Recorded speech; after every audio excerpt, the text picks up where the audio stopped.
Sa isang malawak na berdeng kapatagan, na makikita ang mga hamog sa kung saan, dalawang malaking hukbo ang nagkaharap mula sa magkabilang dulo, daan-daang sundalo ang nakahanay sa pormasayon. Sa unahan ng isang hukbo nakaupo si Logan, nakasakay sa kabayo, at mahigpit ang hawak sa puluhan ng kanyang espada. Umalangaw-ngaw ang boses niya habang nagsasalita, "Anong balita ang nagdala sa iyo dito?" "Count Beffrose." Ang mga salita ay umalangaw-ngaw sa buong larangan sa pamamagitan ng isang spell ng malayuang komunikasyon. Sa pamamagitan ng parehong mahika, bawat salitang binibigkas ni Logan ay umalangaw-ngaw sa kabilang panig. "Nagkasundo na tayo na sisilakay ang aking mga tropa mula sa silangang tarangkahan habang ang hukbo ng Beffrose ay sa timog na tarangkahan. Hindi ba't malinaw na napagdesisyonan ng ruta ng maaga?" Humajijek si Bifrost ng mayabang bilang tugon. "Ang pagpili ng ruta ay nasa kamay ng commander sa larangan ng digmaan, hindi ba?" Pagkatapos ng isang sandaling paghinto, may katusuhan siyang idinagdag, "Bukod pa rito, nais naming iwasan ang pag-aalerto sa kalaban. Kaya pinili namin ang landas na ito." Agad na sumagot si Logan pagkatapos niyang magsalita. "Ang paggawa nito ay halos imposible ang koordinasyon sa pagitan ng ating mga atake." Ang kanyang mga nasasakupan ay nagpalitan ng hindi mapakali na tingin, na may mga mapait na ekspresyon. Gayunpaman, ngumisi si Beffrose, "Mayroon akong sariling pamamaraan. At hayaan mong ipaalala ko sa iyo. Ako ay isang Fifth Circle Mage. Higit sa lahat, sa napakalapit na misyon, tiyak na papayagan mo akong manguna, hindi ba?" Kumunat ng malalim ang noo ni Logan habang tumigas ang boses niya. "Gusto mong mauna?" Bagaman nayanig sa matalim na tono ni Logan, pinilit pa rin ng matandang lalaki ang isang matigas na sagot.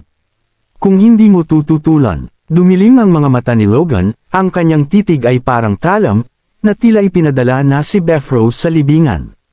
Nawala ng ngiti ang mage, nagyelo sa kanyang mukha, gayunpaman, tumanggi pa rin siyang ilihis ang kanyang mga mata.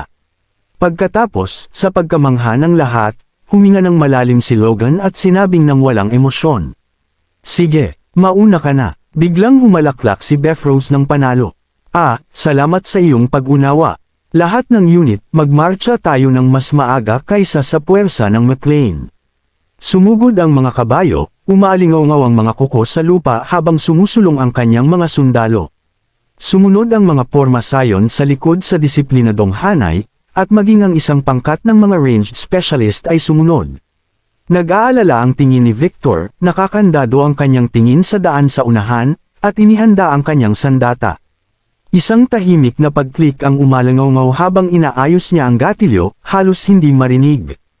Palapit ng palapit ang hukbo ni Beffrose, habang ang mga tropa ni Logan ay nanatiling ganap na tahimik, hindi gumagalaw, tulad ng bato. Ngumisi si Beffrose sa nakita, pagkatapos ay nagsalita muli sa pamamagitan ng spell. Kaya pala, hindi siya tapat sa lahat. Mukhang wala siyang tunay na intensyon na hayaan tayong mauna. Cool na sumagot si Logan, hindi nababagabag.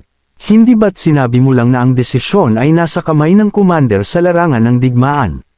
Ang aking mga puwersa ay nag-iisip din na magbago ng direksyon." Ang kanyang mga susunod na salita ay tumama tulad ng isang talam, na nagpapahawak sa mga sundalo ni Beffrose sa kanilang mga puluhan ng espada ng may alarma. "Sa ngayon, Otres kami." Lumaki ang mga mata ni Beffrose. Ano ang pinaplano mo?" Biglang ibinaling ni Logan ang kanyang ulo at nagbigay ng utos. Lahat ng puwersa, sumulong. Umatras sa base. "Opo, sir." Ang nagkakaisang sagot. Nagyelo si Beffrose sa biglaang paggalaw. "Ano ang ginagawa mo?" Makalipas ang ilang sandali, isang nakakakilabot na boses ang umalangaw-ngaw ng matalim sa kanyang mga tainga. Dapat nang tumigil ang dalawang panig sa pagpapanggap. Bumaba ng mahigpit ang noo ni Logan habang nagngingit-ngit, "O dapat kong kontekan ang duke ngayon din. Sa tingin mo ba ay maaaring balewalain ito bilang desisyon lang ng isang commander?" Doon, nagngalit ang mga ngipin ni Beffrose, na may galit na kumikislap sa kanyang mukha. Pagkatapos ay winagaway niya ang kanyang kamay at sumigaw, "Sulong, ipagpatuloy ang plano."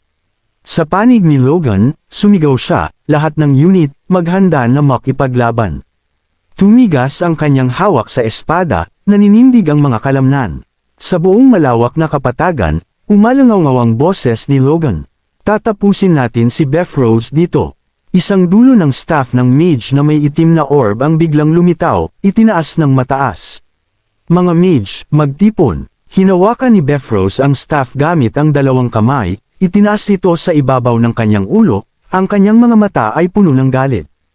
Pagkatapos, sa isang mabigat na paggalaw, ibinagsak niya ang staff sa lupa. Isang grupo ng mga mage ang nagtipon sa likod niya. Nag-ikot ang hangin, umiikot sa paligid nila at kumakalat sa labas sa mga lumalawak na arco. Instinctively, itinaas ni Logan ang isang braso upang protektahan ang sarili, ang kanyang mga iniisip ay mabilis. Mahika ng hangin, para bumuo ng isang depensibong harang. Ngunit habang lalo niyang inoobserbahan, lalo siyang kumunot. Hindi lang isang personal na panangga. Ang hangin ay lumaki sa isang nagngangalit na buhawi, lumalaki ng higit pa, hanggang sa ang isang napakalaking harang ay bumalot sa libu-libong sundalo ni Beffrose. Ibinaling ni Logan ang kanyang tingin kay Clayton na nakatayo sa likod niya. Sir Clayton, umiiral ba ang isang bagay na tulad nito? Hinimas ni Clayton ang kanyang baba sa pag-iisip bago mabilis na sumagot. Kung ito ay isang Grand Mage, marahil. Si Roger Beffrose ay isang 5th Circle Mage. Ang staff na iyon, maaaring ito ay isang pambihirang magical artifact. Tumalas ang kanyang tono, may pagdududa. Ngunit ang isang pamamaraan sa ganitong kalaki ay walang pakundangan. Gaano man katatag, maaari lamang itong tumagal ng isang oras o dalawa sa pinakamahaba. Bahagyang lumaki ang mga mata ni Logan, nagkaroon ng pagkaunawa. Iyon pala iyon, mag-antala para sa oras. Talagang iniisip niya na mananalo siya sa pamamagitan lamang ng pagpapahaba nito. Dapat alam niya na wala itong ibig sabihin sa huli. Ang malakas na hangin ngayon ay ganap na bumalot sa puwersa ni Beffrose. Isang kuta ng hangin, meron pa siguro silang hinihintay. Sa malayong panig, si Beffrose ay may tuso ng ngiti, sigurado sa tagumpay. Matapos ang isang sandali ng mabigat na pag-iisip, sa wakas ay nagbigay ng utos si Logan. Manatili sa posisyon, magtanggol at magmasid ng mabuti. Pagkatapos ay tumingala siya. 12 ng pulang sinag ang sumirit palabas mula sa linya ni Beffrose, dumidiretso patungo sa hukbo ni Logan. Sa kanilang gitna ay kumikislap ang isang nagliliyab na pulang globo, kumikislap na may gintong liwanag. Sa wakas ay nagsalita si Beffrose, ang kanyang mukha ay nababalutan ng pawis. Sa tingin mo ay mananatili lang kami dito at magmamasid. Tumingala si Eileen at agad na nakilala kung ano ang darating. Sumikip ang kanyang dibdib habang sumisigaw siya ng may alarma, liberation. Mahigpit niyang hinawakan ang kanyang espada, bumubulong sa kanyang isipan, kailangan nating sirain ito. Ngunit habang iniisip niya iyon, ang takot ay nanunuot sa kanyang dibdib, ang pagkabalisa at pagkabahala ay lumalaki sa loob niya ng higit kaysa dati habang ang nagbabadyang panganib ay papalapit. Hindi, kaya ba talaga nating sirain ito? 12 ng pulang ilaw ang sumasalamin sa kanila, na sumasalamin sa kanyang mga mata tulad ng isang babala ng kanilang kapalaran. Pagkatapos ay bigla, itinaas ni Eileen ang kanyang ulo ng mas mataas hanggang sa ang kanyang mukha ay nakahanay sa kalangitan. Mula sa itaas, isang gintong kidlat ang bumagsak sa kalangitan. Lumaki ang kanyang mga mata sa pagkabigla na parabang nasaksihan niya ang isang banal na himala. Ang guhit ng kidlat na iyon ay kumalat sa labas, pinalawak ang abot nito sa buong kalangitan. Bigla itong tumama sa unang pulang globo, na nagdulot ng nakakabingi na dagandong. Pagkatapos ay dumating ang isa pa at isa pa. Ang gintong kidlat ay nagkonekta sa bawat orb, isa pagkatapos ng isa, na hinabi ang mga ito ng magkasama sa isang solong malawak na network. Napabuntong hininga si Eileen. Siya at si Henkel ay parehong nakatunganga, nakabukas ang kanilang mga bibig habang nakatitig sa kalangitan. Sa sandaling naabot ng gintong agos ang huling pulang orb, lahat ng liberation ay sumabog ng sabay-sabay sa ibabaw ng puwersa ng McLean. Itinaas ni Eileen ang kanyang braso upang protektahan ang sarili habang ang kanyang mga iniisip ay mabilis. Sumabog sila sa sandaling nahuli sila sa net, at ang gintong liwanag na iyon. Sa sandaling iyon, bumagsak si Logan mula sa kalangitan. Lumapag siya ng malakas sa lupa, ngunit walang galos. Young Master, may sumigaw. Bumantong hininga si Logan ng tahimik at nanginginig na may ginhawa. Ang kanyang dibdib ay umusbong na may kagalakan, Ang kanyang ulo ay bumagsak na may hitsura ng tagumpay. Gumana ito. Talagang gumana. Ilang minuto ang nakalipas, tumalon si Logan mula sa kanyang kabayo patungo sa kalangitan sa sandaling nakita niya ang Liberatio. Ang kanyang katawan ay kumilos bago pa man siya magkaroon ng oras na mag-isip. Ibinato niya ang kanyang espada na may mahika, na nagpadala nito ng mabilis patungo sa kumpol ng mga pulang globo. Sa una, ito ay isang solong hampas lamang, tulad ng isang pilak na karayom na tumutusok sa gabi, isang solong hiwa na sumisira sa kalangitan upang makipagsagupaan sa hindi mabilang na mga bomba, ngunit hindi sapat ang isang hampas para mapigilan ang lahat. Nagngingit-ngit ang mga ngipin, tinitigan ni Logan ang talam sa kanyang pagkakahawak. Napagtanto niya na hindi kailangang hiwain gamit ang matinding lakas. Ang kailangan lang nito ay sapat na puwersa para sirain ang mga bomba. Nanlaki ang kanyang mga mata, isang kisap ng pag-unawa ang umilo sa loob nito. Sa sandaling iyon, pinakawalan ni Logan ang kanyang espada, ginawa itong hindi mabilang na gintong arko na humabol sa bawat pulang bilog, kumalat ng malawak sa buong kalangitan. Ang lumabas ay hindi isang teknik na natutunan niya, kundi isang biglaan, desperadong likha na ipinanganak sa gitna ng panganib, isang bagong uri ng banal na paggamit ng espada. Bumalik sa kasalukuyan, tumuwid at pinatatag ni Logan ang sarili, ang kanyang isip ay ligaw pa rin. Anong nangyari? Sa kabilang panig, si Beffros ay galit na sumisigaw sa kanyang mga sundalo. Nasaan ang mga bomba? Ihagis ninyo ngayon.